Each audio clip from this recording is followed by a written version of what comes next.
Today's journey starts in southwestern Colorado as we drive through the scenic San Juan Mountains on a stretch of road named the $1 Million Highway.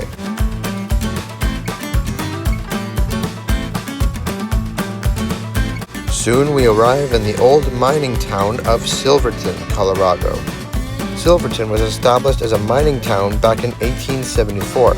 The town was named as such because of the sheer quantity of silver that was found in these areas.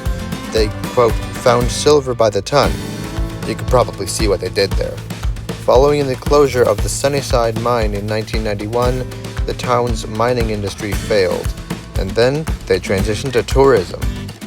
Today, the town serves as a stopping point for the Durango and Silverton narrow gauge railway, and that's what we're here to see today.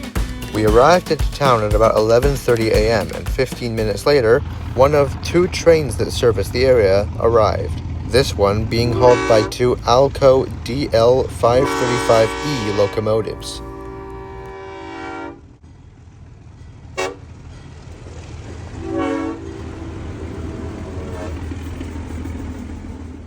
These diesel locomotives are relative newcomers for this railroad, which acquired 4 of them from the White Pass in Yukon in 2020 and 2021. Those originals were built by the Montreal Locomotive Works between 1969 and 1971.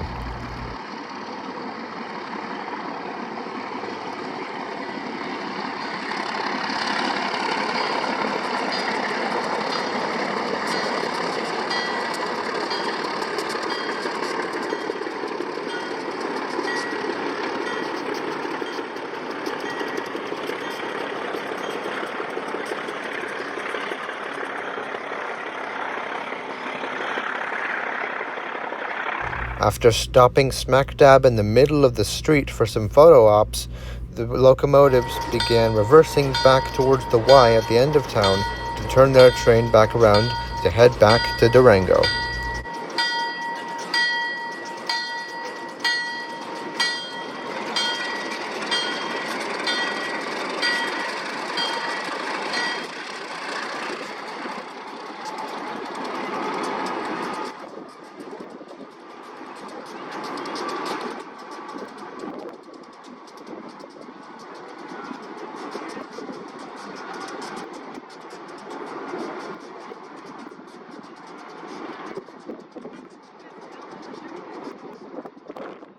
This was far from the end of the action, however, as not long later, the second train arrived.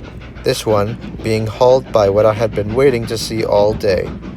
2 of Durango and Silverton's famous narrow-gauge steam locomotives, specifically a K36 and a K37, both 282 Mikado-type steam locomotives.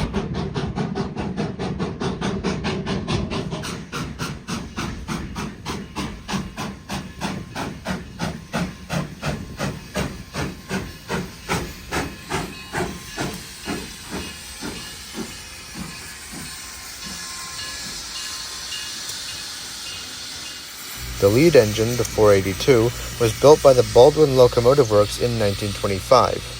The trailing unit, the 493, was originally built in 1902 as a 280 consolidation-type locomotive. Then it was refurbished in 1928 into a K37.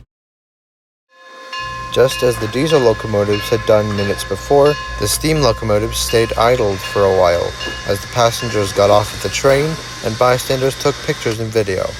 Then, the train backed up to head towards the Y at the end of town to turn about face.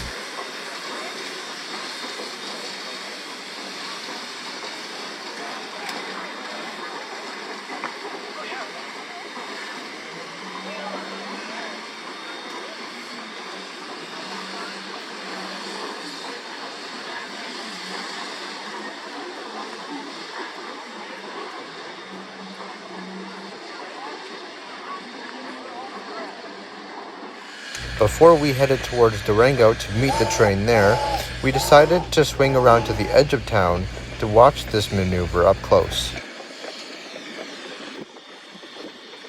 First, the 493 backs the consist all the way up to the end of the Y as the 482 awaits.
Now, the locomotive uncouples from the consists and moves up to the inside leg of the Y, allowing for the 482 to take her place.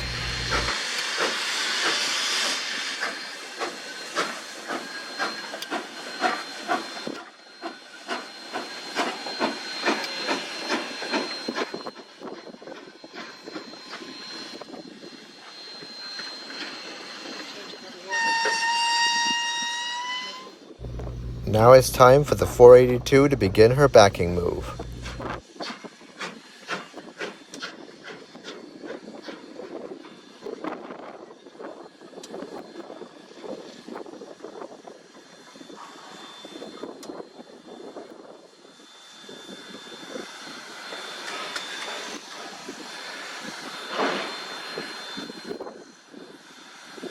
After this, we decided it was time to move on, so we continued on the $1 Million Highway towards the much larger town of Durango.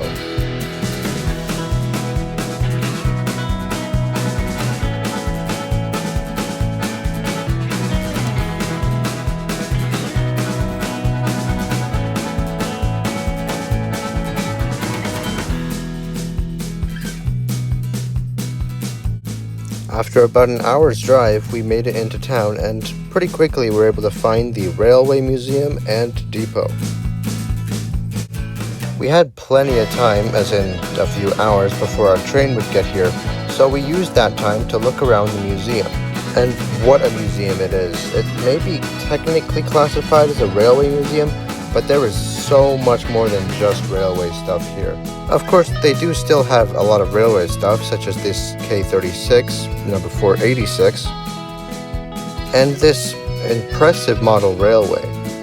But then you have a lot of not really railway related stuff, such as taxidermy. A lot of taxidermy, actually. They even have a dinosaur skeleton in there because why not? It's a tyrannosaur named Teratophonius. This one has been affectionately nicknamed Spike because, quote, her teeth mimic railway spikes. That's why she's in the museum. Outside of the museum is this, a turntable, and we're going to see this in action later on.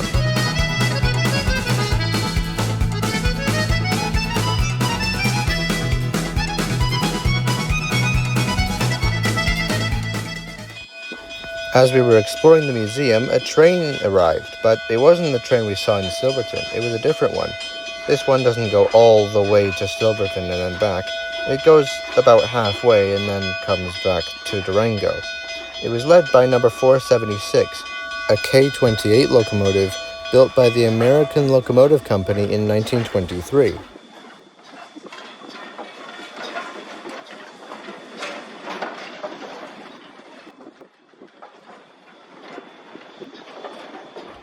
Here's that same train passing by, this time from a different angle.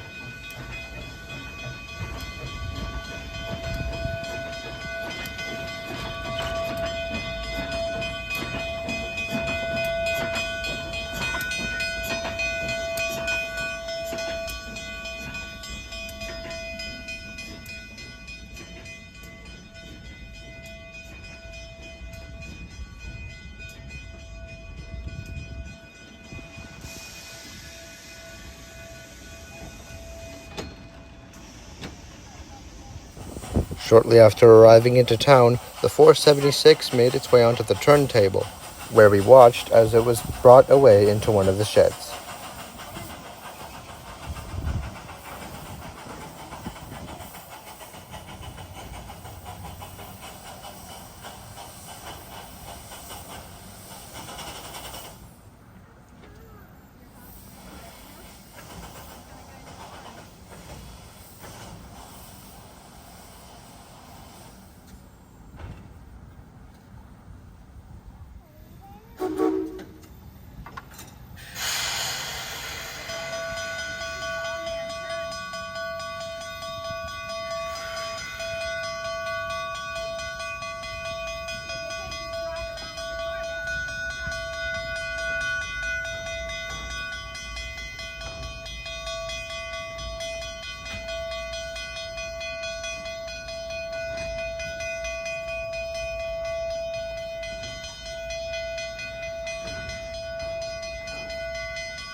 We could have stayed to wait for our train from Silverton, but it was still a few hours away and we were already pretty tired. So it was at that point that we decided to throw in the towel.